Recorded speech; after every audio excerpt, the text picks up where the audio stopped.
The scene was dead anyway. A music scene lives, a music scene dies. The stories, however, are immortal. The scene was dead anyway is a look into the lives, communities, and music scenes that helped shape an entire generation.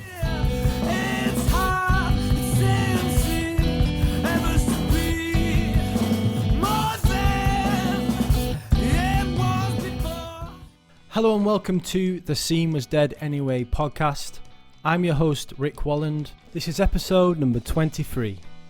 On the podcast today, I'm joined by Chris Richards of Q and Not You. From the official Dischord Records biography page, John Davis, Harris Klahr and Chris Richards formed Q and Not You in the summer of 1998, along with former member Matt Borlik, and began playing out in the November of that year. The band's first release, the Hot and Informed single, came out in April 2000, followed by the band's debut full-length No Kill, No Beep Beep, released in October of 2000. After much touring in support of their album, the band parted ways with Borlik and continues as a three-piece, releasing the single On Play Patterns in April of 2002, and their second full-length Different Damage in the fall of that same year. Q and Not You toured extensively in the US, Europe, Canada and Japan with friends like Black Eyes, El Guapo, Antelope, Eratta, Ted Leo, Pharmacists and many more. The band released their final album, Power, in October 2004 and parted ways 1 year later. Chris Richards released a solo album under the name Riz Paul Rick in 2006. He currently lives in Maryland and is the pop music critic at the Washington Post. Before we start, if you're watching on YouTube, please could you like and subscribe to my channel to help the podcast grow. If you're listening on Apple iTunes, please could you leave a review under the ratings and review section.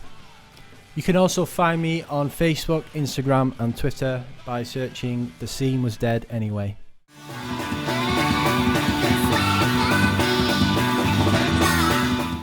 So welcome on the show. Would you like to introduce yourself? Who are you and where do you live? And Sure. My name is Chris Richards. I'm a musician and writer based in the Washington, D.C. area. I live in Maryland right now, in Silver Spring, Maryland, right outside the city. Do a lot of things, but you have invited me on because I used to play in a band called Q and Not You, which started when I was 19 years old in the summer of 1998, and we existed until late summer 2005 when I was about 26. And it's longer ago than it's longer ago than it feels. Yeah, it feels like it was like yesterday, but it was a minute ago. I suppose it was quite a short lifespan, really, as a band. It was about seven years, was it? Yep. And I think, I've been listening to a lot of hardcore and punk music over the course of quarantine, and in some ways it feels long. Putting out 3 albums, that's like kind of triumphant for a lot of punk bands who that's true. Yeah. when you're young and volatile, some people don't even make it to that first record. So in a lot of ways, I feel like we were like, Led Zeppelin or something that way. But yeah. So were you born and raised in that area, or are you from a different part of the States? Yeah, I was born in Washington, D.C., and my family moved around the States a little bit when I was very young. But by the time I started kindergarten, at age 5, we settled in a town called Arnold, Maryland, which was like a suburb of Annapolis. And if you guys aren't familiar, Annapolis, it's the state capital of Maryland. It is a colonial city where a lot of the colonial architecture has been preserved. And it's also the home of the United States Naval Academy. So you have the bureaucracy of state government, you have the oppressive vibes of American colonialism, and you have the U.S. military all in one spot. So it was a very psychically oppressive place. And the DC punk scene appealed to me as soon as I learned what was happening 45 minutes down the road as a teenager. So I guess I want to ask you who were your early influences, like what kind of music you were listening to when you're growing up, and how far back do you want to go? Like, yeah, just as far back as you can remember. Far back as I can remember. Yeah. I mean, I have two small children right now, a 9-month-old and a 3.5-year-old. So I'm like really cognizant of how much music they're being exposed to, because we have it going on in our house constantly now. So it's flashing me back to like, what are my first musical memories? And of course, I think we all kind of grow up with the music in our homes and what our parents were into. And, you know, my dad played in like a bar band. So like kind of like a Rolling Stones cover band, you know, before he was a parent. So we had tons of like Rolling Stones records around, and he really liked the Talking Heads when they came out. So like there's that funny, like, I think it's either a meme or an Onion article about like a cool dad introducing his child to the Talking Heads Remain in Light record, but that actually totally was my reality. Like my dad bought Remain in Light when it came out, and we had it in our house, and it's one of the first records I remember hearing. I remember thinking the cover was so crazy looking, you know, like their face is kind of blotted out with those red squares. So really, like, I know it sounds corny and hipster, but like, or what people would say, people might call it that, but literally one of the first records I loved was the Talking Heads Remain in Light, because my dad played it for me. But then like, as I got older, you know, you start getting interested in the music outside of your home and hearing things on the school bus and hearing things at the bus stop. And I had a little clock radio in my bedroom. So after I was supposed to have gone to bed, I would like surf the dial and listen to whatever was on the radio in the 80s and early 90s. And that's like prime New Jack Swing era, Janet Jackson, things like that I really loved. And then I think once I got to high school, then punk was presented to me, and it really subconsciously it spoke to a lot of things that I was concerned with, and it gave me a sense of identity. And you know, I think that's when I really sort of pledged it as a part of who I'm going to be. And unfortunately, I abandoned all the music that I loved. You know what I mean? Like I got rid of all my Bobby Brown tapes and stuff, which I really regret doing. But music is cool because you can always come back to it. And I've been spending my life coming back to the things that I've abandoned. So yeah, absolutely. Yeah. So I'm guessing, obviously, when we talk about punk, and you know, you eventually you worked with Dischord, Ian, and I guess those kind of bands like Fugazi, Minor Threat, and they were big influences for you as well. Absolutely. So my kind of punk introduction story was 9th grade in the States is the beginning of high school. And on the first day of school, there was like a new girl on my school bus. Her name was Deanna, and she had just moved down from Massachusetts, and she had like a cool jacket with patches all over it and like a nose ring. And I was still kind of like into the grunge music of the time. This was 1993, like the fall of 93. So I was still into like Pearl Jam, Nirvana, but I also kind of knew that stuff was sort of drying up for me, and I needed to find what was next. And she was so generous, this girl. She got me into everything. She gave me my first Fugazi tape, which was Steady Died of Nothing. She got me into Sonic Youth, Bikini Kill, Black Flag, Minor Threat, like all over the course of like a week. And it was literally a life-changing thing. It changed the course of my life completely. And then to learn that, like, you know, because I was still coming out of this rock and roll scene, and I was like, well, do kids in Seattle, like, can they go see Nirvana play like for $5? You know what I mean? Like I was so confused about it, because it seemed like, well, these are the rock stars, quote unquote, from my area, but everything that they're doing is so accessible and you can get right into it. You know what I mean? Yeah. And that was like really, really shocking to me and really, really empowering to me. So I was off to the races after that. And I thank her all the time to this day. I send her like letters and, you know, messages on social media. I'll be like, thank you so much. Cause she literally, this person, through being generous and wanting to share this thing she cared about, literally changed my life completely. So, but yeah, getting into Fugazi, it was awesome. Because obviously they're still probably my favorite band that ever existed. And to be able to be a part of what they were doing, it just felt so incredibly empowering. I mean, I know there's a lot of people have these sort of like rosy ideas about like what DC was like. And sometimes a lot of those ideas were true for me. You know, you felt like a part of what was happening. You felt like a necessary participant in the dialogue between what was happening on the stage and in the crowd. And the fact that you could go see them for $5, and that $5 in DC always went to a charity. They never played for money in Washington. All their hometown shows went to groups like Positive Force that helped with issues that I wasn't even aware of as a teenager, because I'm just this naive kid from the suburbs who was learning about how the world works. You know, they really ingrained so much wonderful stuff into me. And then also too, that like you could start your own band and you could play a show just like this one, you know, you could play in the same room even, you know, if you get it together. And the barrier to entry was zero. And the fact that it was an all ages scene where young people could get into the nightlife for the shows, there were clubs had a huge part to do with it. but it just made me feel like, you know, as a listener, you are necessary.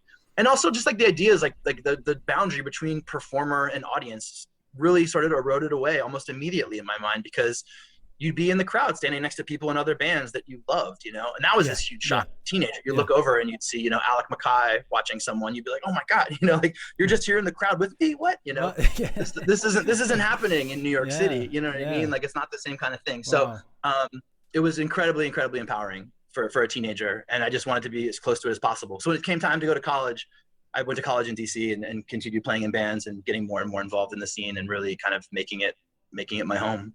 So would you say that's what you consider what DIY is, the kind of DIY ethics, is what you just talked about? That kind of...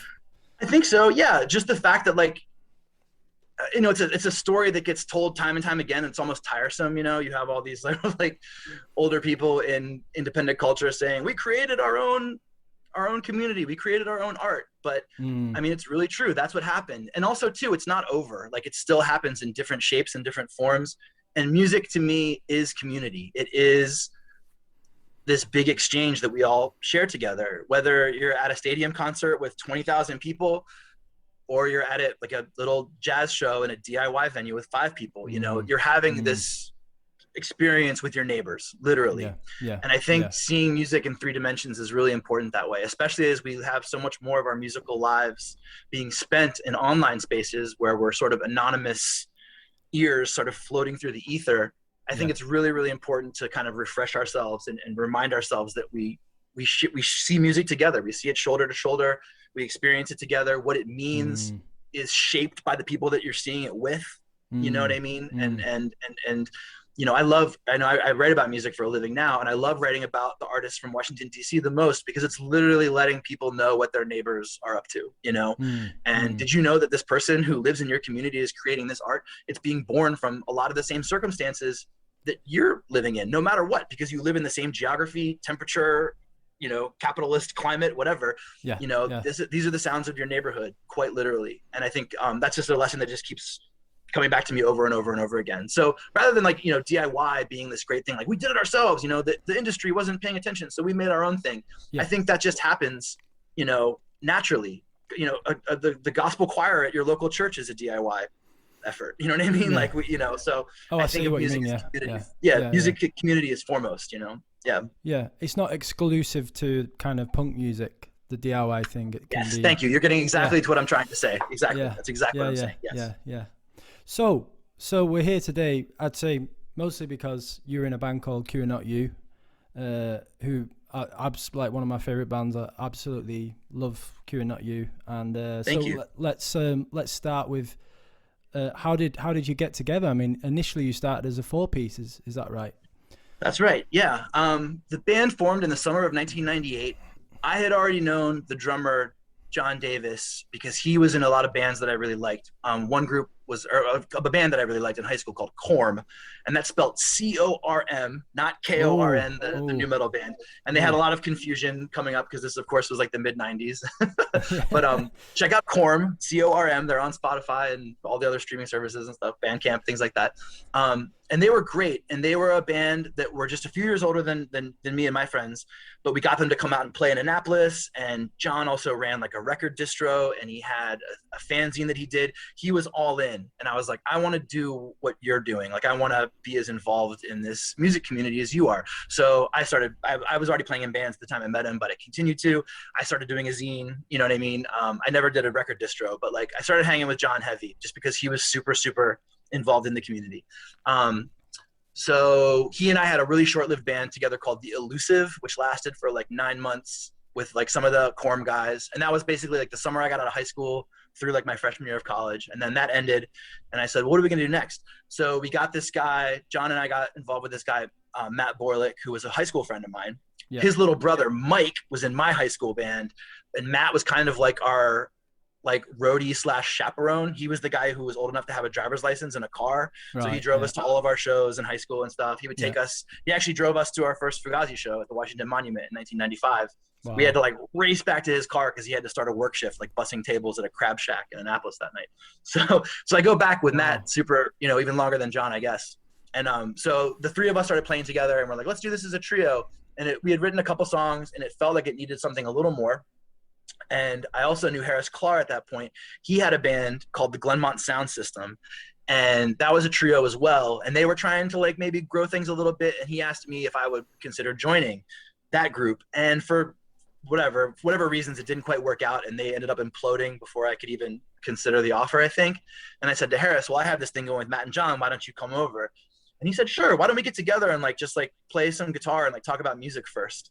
And this is like a really enchanted memory for me. I took the metro out to Glenmont, Maryland, which is like a distant exurb of DC, where Harris lived with his mom in like a 2-bedroom apartment. But man, it was like a 1.5-bedroom apartment because Harris's room was so tiny. It was like, I feel like I get packages in the mail that were bigger than this guy's bedroom at the time. Wow. And it was just filled with records, like just avalanche of music.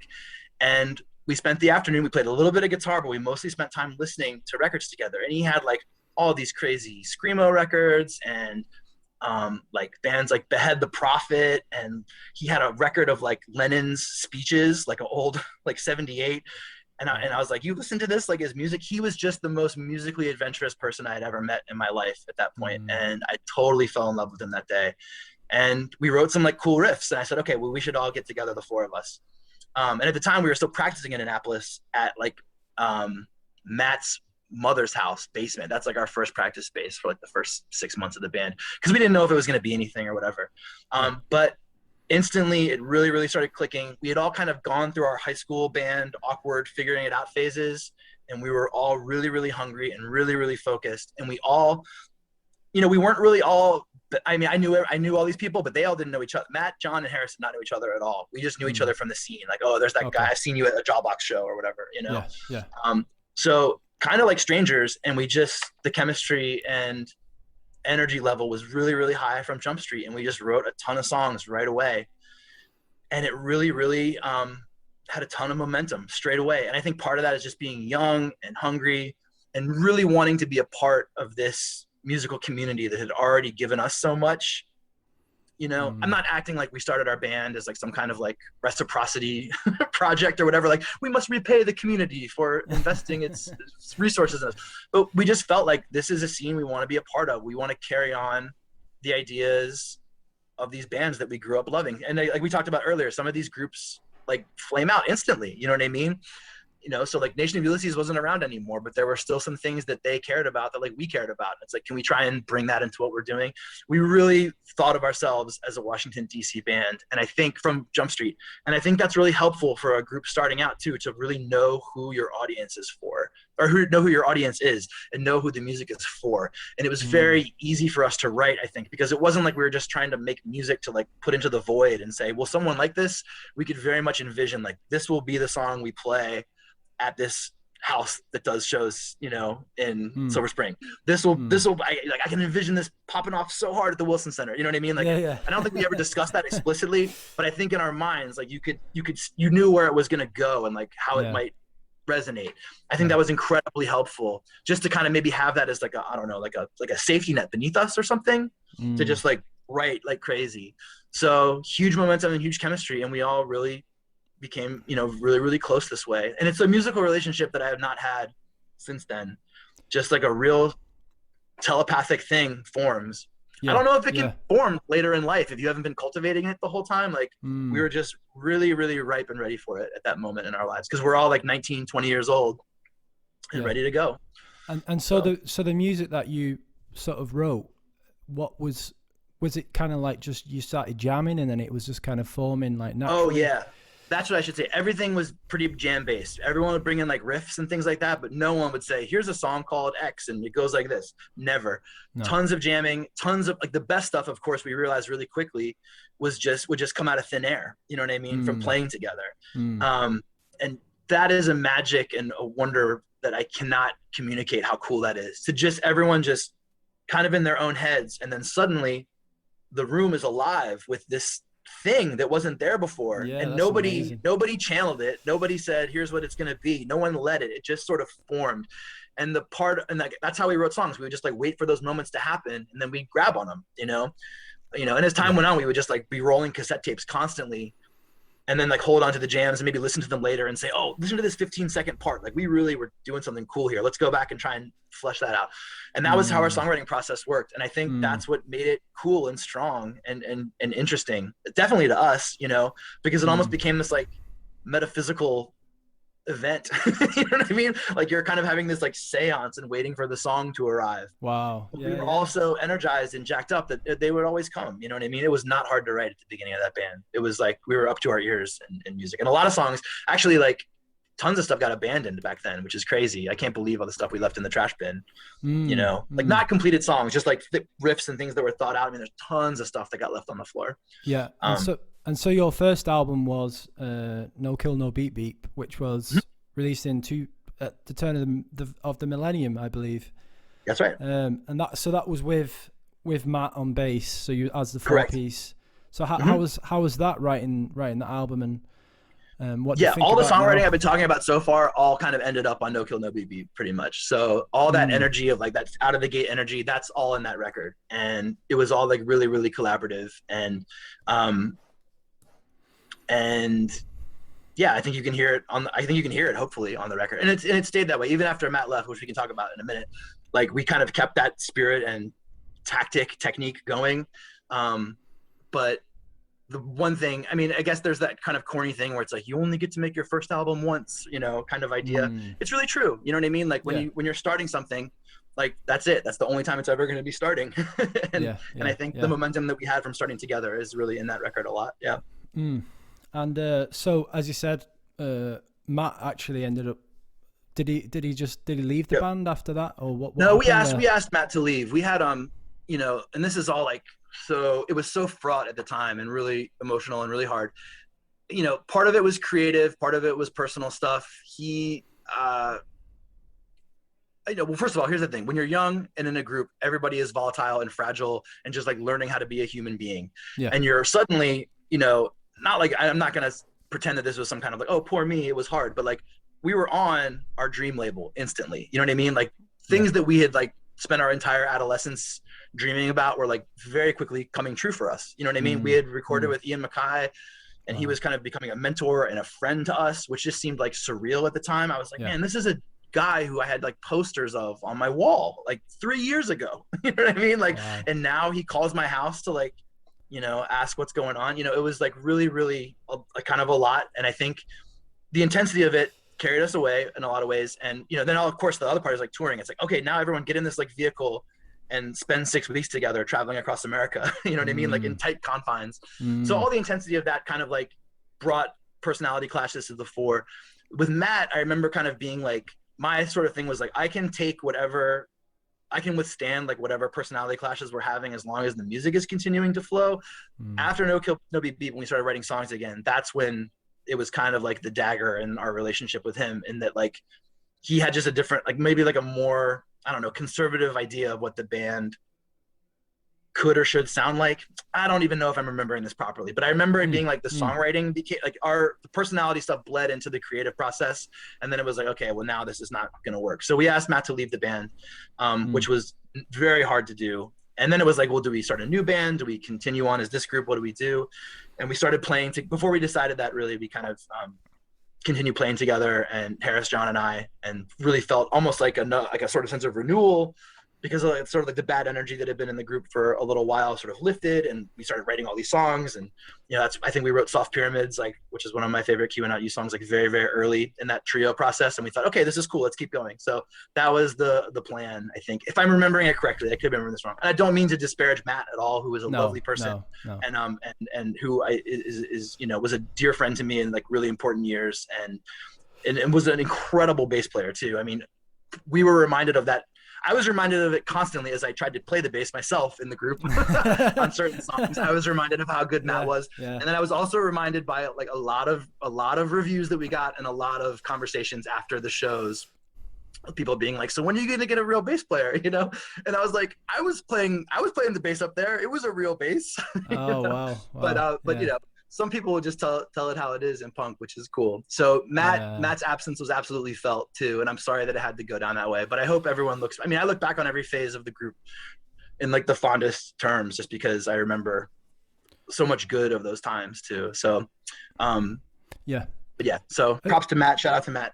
But yeah, so then, yeah, the next phase of it was like trying to write as a trio. We had a lot more space, like sonic space in the songs. And Harris and John and I were just like adventurous people musically. And we thought of fun, cool, engaging ways to sort of fill that up. And we were into music. Obviously by then, like we were clearly, our appetite for music had gone beyond punk and hardcore. I mean, that was the case at the start, of course, but like, it was like really like how far can we take this and what can we do while still sort of retaining this idea of what we want to stand for, how much can we bring into it? And, the real thing about QA.U is like, I could say that it taught me about friendship and loyalty and commitment and musicianship. The thing that it really taught me about was listenership and how to listen, not only to like listen to your peers as you collaborate creatively, but just listen to music together in like a collective setting. Like, when people ask us stuff like, will you ever do reunion shows? Which is probably almost 100% not going to happen.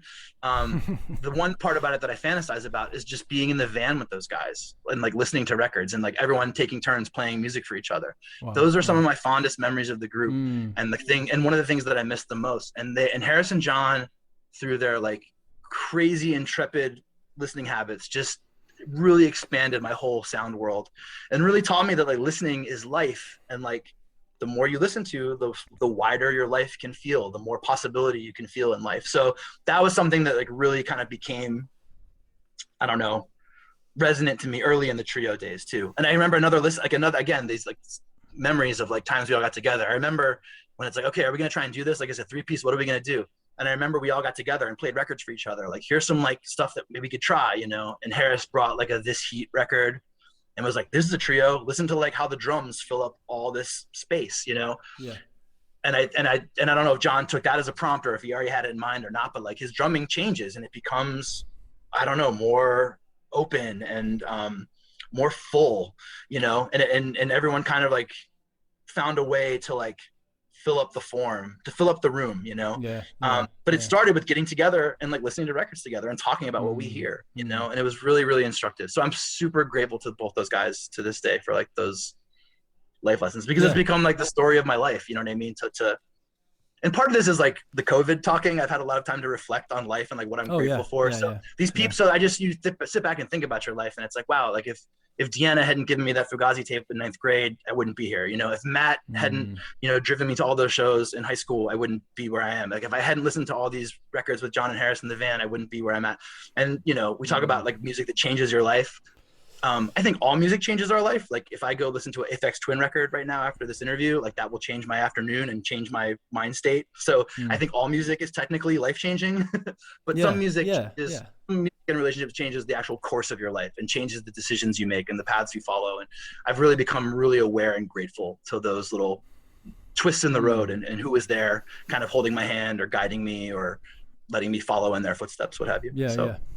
And so you released 3 albums in total. Which one would you say you were most proud of, and why? Well, I hope it doesn't sound like a cop-out or like I'm dodging your question, but I really appreciate all of them. I appreciate things about all of them because they're all just phases of our life. Again, like No Kill, No Beat Beep was this huge momentum and kind of officially becoming part of this like canon of punk music that we cared so much about. That was like a thrill that just won't ever be matched in life. And then with Different Damage, it felt like the most musically rewarding kind of record because we felt really free and exploratory, you know what I mean? And kind of renewed and kind of this sense that like you might get more than one shot at something you care about. And then with Power, the last album we did, the big incongruity there for me is like when we were playing live for the Power, like before and after Power, it's like those shows to me, we were just like totally killing it. And I felt so great on stage with John and Harris. The music did not require thought. Like the muscle memory was like dialed in and everything just felt automatic. And I've never felt it musically since then. This idea of just getting on a stage and just knowing that like the whole set was just going to come right through me, and the incongruity is like when I listen back to the record, it doesn't feel that way. So it's like the record doesn't feel as flowing as the music did live. So when I think of like the Power era, I'm like, oh man, we were so on fire back then.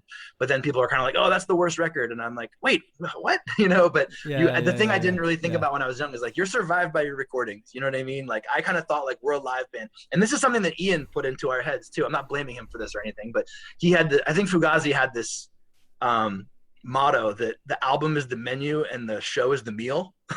Wow, yeah, which I love. That's great. And we took it to heart. It was like the record, it's like, and I think part of it was a strategy he used to kind of take pressure off of the recording process and not make us feel so rigid, like we were chiseling stone tablets that will exist on the mountaintop forevermore, which is smart of him, and he's incredibly wise. As a producer, I could talk to you all day about how great he is to work with in the studio.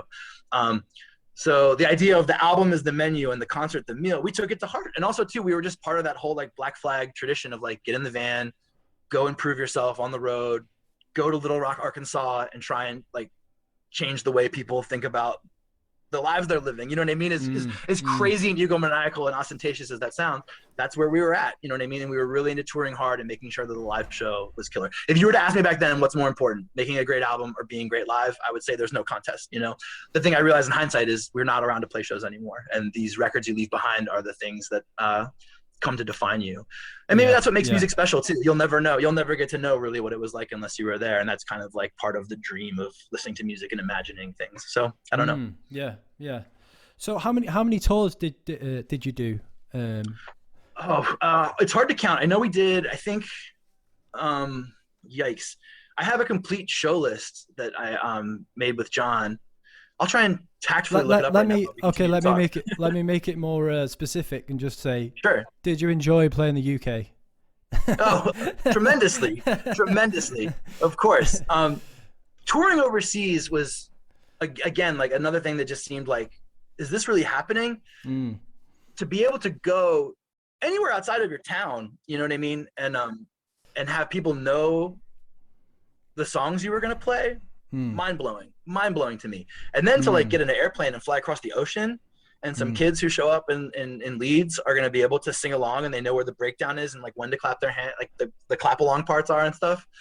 It was never lost on me how insane that was, and how grateful I was for it, at the time. And of course, the UK was awesome. It was great. I have incredibly fond memories of the shows there and the hospitality of the people there and the bands that we played with. And we played one show in London that I think is on YouTube. Is it Camden Underworld is the name of the venue? Maybe, I don't know if it still exists. Yeah. But I remember the show being so great and feeling so good about it. And the YouTube footage is like, oh, this is pretty good. We're pretty jamming. But my little brother was studying abroad there at the time. And I hadn't seen him before we went on, and I was like, oh, he's in the crowd. And I think I gave this like little heartfelt speech about, I love my brother, blah, blah, blah. And I was just so proud. I was like, this is amazing. My brother's going to come to this nightclub. It's like sold out. We're totally like nailing it. He's going to be like really proud of me, and I'm going to be able to tell him how much I love him from the stage. It's so cool. Well, he never made it to the show. What? After all that. I think it was like an early show. It wasn't like the late show. So he showed up at like, 11 p.m. with his buddies from the school program. And I was like, oh man. Oh God. So that's a little funny memory of my time in the UK. Do you remember this show? Can you see it? Oh sure. Star and Garter, of course. Yep. Oh man. So this show is I came to the show. I was 16 years old. Wow, is that right? Cool. And I stood at the front, and it was probably the most life-changing experience of my entire life. Like, you guys just absolutely blew me away. And oh man, thank you. That's awesome to hear. And I remember you was playing so many Animal Calls, and I just felt like the roof was lifting off, because it's kind of that fall to the floor kind of bass drum thing. And it like it was so loud, and the whole roof felt like it was going to lift off, and it was just like, oh man, it was incredible. So thank you. I'm so glad, man. I'm so glad to hear that. It not to sound like false modest or cheesy or whatever, but like it blows me away that people remember it and that it meant something to them and they've held on to it. Like, I mean, because I feel that way about music deeply. I'm down here in my basement right now. I'm looking at stacks of records and zines and all this stuff, and music blows my mind every single day. So to know that something I was a part of gave even a micron of that feeling to someone else is like so deeply rewarding. So thank you, man. That's awesome. No worries. And that flyer is in pristine shape. You've kept it in very good. Yeah. Well, it's a print off. It's not the actual original flyer. So yeah. But I did actually get your autograph after as well. But I doubt you'll remember. I came up to you and asked for your autograph, and you wrote on the ticket stub, like you just signed it, and then cool. I said, okay, right on. Yeah. So. Yeah, it's a great, incredible memory for me. So did I say see you in 17 years on the internet? No, I think you were quite busy, so I left you to it. That's really cool, man. So what was it like working with Dischord Records then? I mean, obviously we've touched on it a little bit.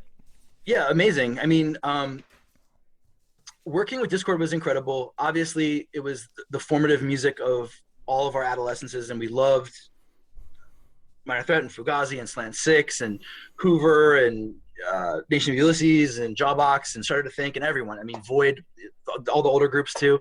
It was just this crazy lineage that I couldn't believe it was from where we were. It was like, I can't believe all this music came from a place that I grew near where I grew up. You know what I mean? I felt so lucky. So to become a part of it was just like beyond crazy. It started very organically. You know, we invited Ian to come to see us play because John had known him. John's band Quorum had done like a split Dischord release with his record label Shoot, John's record label Shoot. And so like the one Quorum single is like a Dischord 0.5 release and a Shoot Records 0.5 release.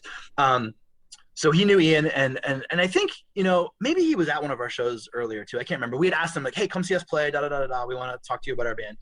And I was blown away that he showed up because I had not really met him before, but he was interested right away. And later on, he has talked about like this thing that's like when he goes to see a group, it's not just like, oh, is the band cool? Like he wants to know that like there's an energy around it. And we had already kind of made a really heavy connection with not a huge amount of people, but like the young kids our age in DC were into it from Jump Street in like a really intense, cool way. So I think he just saw like that thing that happens in DC where like the music of the community connects with the people, and that was what he was interested in more than anything, I think.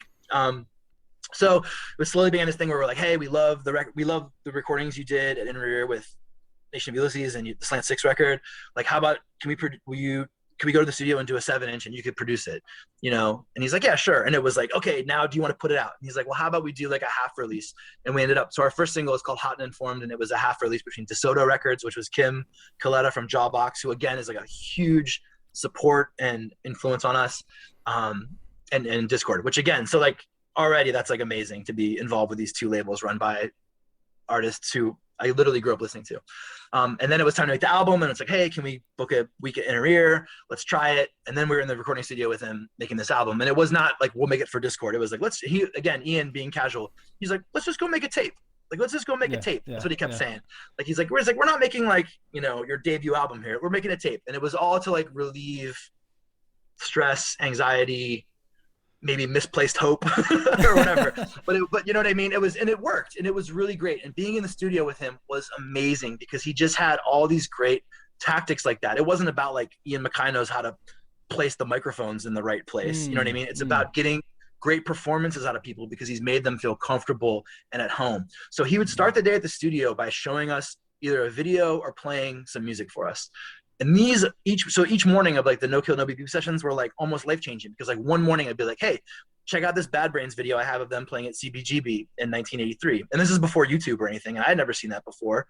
And HR is doing the backflips and stuff. And I had Bad Brains records. And I know what they sound like. And I'd seen photos of them, but I'd never seen video footage of them before for whatever reason. So after you see that, it's like, oh yeah, let's go make some songs right now. Let's go do this. You know what I mean? It's just totally energizing and totally inspiring. And also too, like a huge vote of confidence from Ian too, because it's not like he knew that we had enough confidence in ourselves and what we were doing that we weren't going to be like, oh shit, like that Bad Brains video is amazing. What's the use of even trying? You know, like that was not part of it. So like another morning he brought in like the music of Fela Kuti, which had not yet been reissued and presented all over the world yet, you know. The records of course were out, but he hadn't gotten like that sort of like reintroduction into like the popular consciousness yet.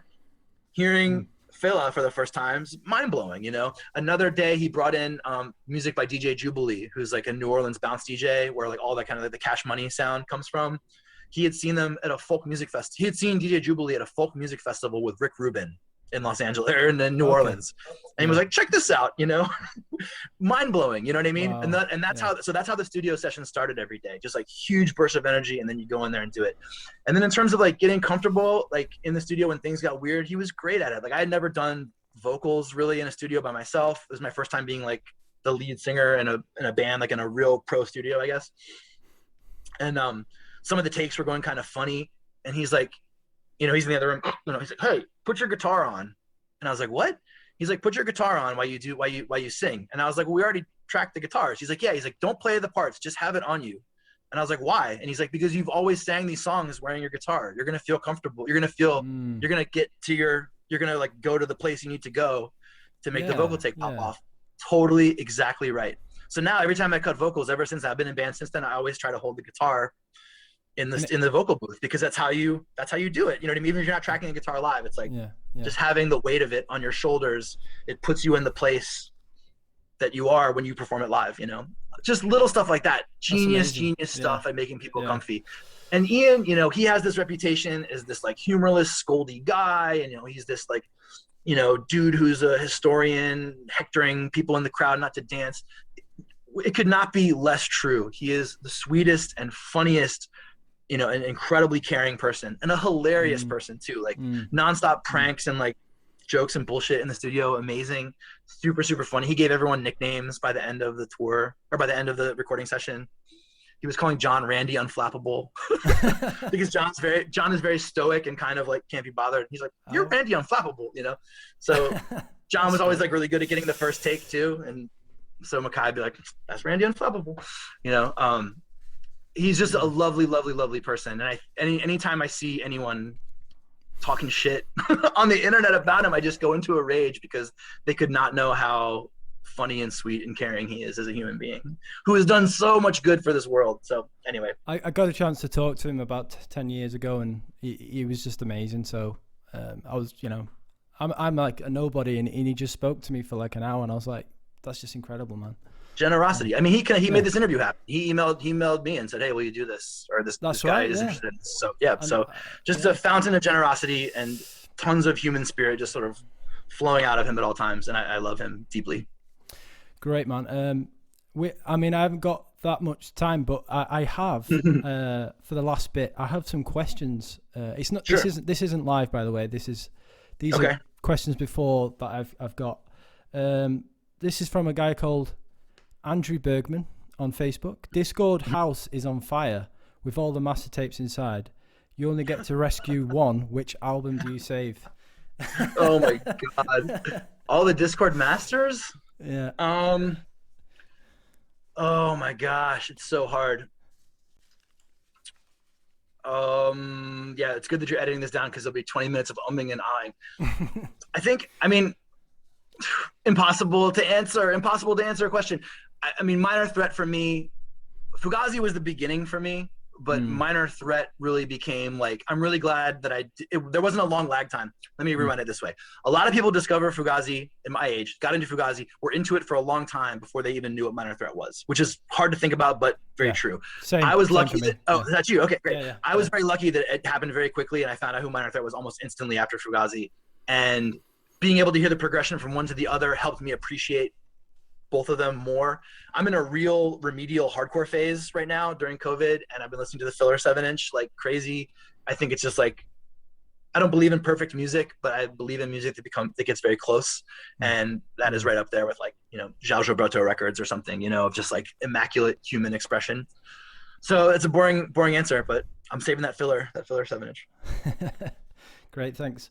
Butter Magnate on Twitter. Since becoming a music journalist as your actual paid job, what is the biggest reality you have had to face that wasn't apparent to you when you were a guy in a band? Oh, that's a good question. Well, as much as, being in Q&U taught me about music as community, it also maybe in a way sort of entrenched me in my community, and covering popular music for the Washington Post has taught me to know that there are many communities, all around us, some of them very, very close to us. And they all have an infinite wealth of stories and experiences and avenues for human expression and human communication and human sharing. And we'll never run out of it, right? We'll never run out of music. You know, we don't have enough life on this earth to hear it all and to experience it all. Yeah. We don't have enough life to experience the stuff that's happening in our own zip codes, you know, within a 10-mile radius of our homes, literally. And that's something that really, you know, even I felt like my scene and my community was the center of the universe and really, really important. And I think that writing about music helped me realize that we're just like one little molecule in this gigantic infrastructure of music making that spans the entire planet and space and time, you know? Thank you. And I've got a couple from my brother, who's a huge, cool. He got me into Queuing Not You. So awesome. Props. Did the instrument swapping form part of the live spectacle to them, or did they just see it as a necessary? It was a necessary thing, and I never really knew if people thought it was cool or not. Sometimes like instrument swapping in punk was seen as like really annoying, like you weren't committed to the instrument you were playing, and also it would like slow the show down because like the drummer has to come out and put the bass on, and then like the person who's not the drummer is going to play the drums, and it's not going to sound as cool. So I remember thinking it was like kind of gauche, and the thing that I was really proud about is our ability to do it without stopping the songs. We had this idea, you know, we're getting more and more interested in dance music. We were interested in dance music from the start, but the more and more we were listening to DJ mixes, we were like, what if we did our set like this? And we tried to blend songs from one to the other. And is it possible to switch from the guitar to the bass without the song stopping? You know, can John keep the beat going? And we designed it like the set lists would have like line breaks in them. Like this, you can't stop unless there's a line break. So like the line break would be like tune guitars and talk and drink water. But if there were no breaks between those songs, the rule was no stopping. We have to find a way to get from one song to the next. That is not quite the level. That's us aspiring to do the Fugazi thing, which is no set list, and they just read each other's minds about what's coming next, which to me is like a whole higher like John Coltrane level of music making that we were not capable of. But we were capable of saying, let's play these 5 songs in a row without stopping, and we'll find ways to get from one to the other. So the instrument swapping, if it was a spectacle that people thought was cool, then that is a total accident, because we were trying to kind of like cover up the awkwardness of it and just get from one song to the next. But in terms of like just the swapping in general, like not even live, yes, it was out of necessity for sure. Because it wasn't like when we went to a 3-piece, it wasn't like, okay, well now I'll play bass, Harris, you'll play guitar, and John will play drums. It was like Harris had a baritone guitar that he wanted to play. I had got a keyboard for Christmas that year from my girlfriend at the time. I wanted to play that. Like we just started, it was basically like no rules, you know? Right. We'll figure out how to do this live later. Right. And we did. Yeah. Great. Thank you. And the last one, it's more of a comment. It's from someone called Wake Up Super on Twitter. I can't think of any questions, and I hate myself for it because I love Queuing Not You. Just tell him I said hi or something, lol. That's it. Well, thank you. No problem. I'm available on the internet for answers anytime. I'm easy to reach. So if a question ever forms in anyone's mind, great. Very easy to find my email address, and I love answering anybody's questions at all. So yeah, holler. That's everything, Chris. I really appreciate you coming on the show. It's been a pleasure, Rick, man. Thank you for your kind words, man. I really appreciate the time and the questions, and just the fact that the music stayed with you is a huge honor. So thank you so much. Thank you, Chris. Thank you for listening, and thank you for watching. It was an absolute dream to have Chris on the show. I loved his energy and the way he talked about his time in Queuing Not You. I can see clearly the driving engine behind the music and the message they wanted to transmit. I'm so grateful to have relived some of those memories with him. It's also apparent the role Ian Mackay played in helping them develop as a band, as people, and as musicians. Ian's incredible legacy continues to be written. If you're watching on YouTube, please could you like and subscribe to my channel to help the podcast grow. If you're listening on Apple iTunes, please could you leave a review under the ratings and review section. You can also find me on Facebook, Instagram and Twitter by searching The Scene Was Dead Anyway. Thank you for listening and thank you for watching. I'm your host, Rick Walland, and you were listening to The Scene Was Dead Anyway.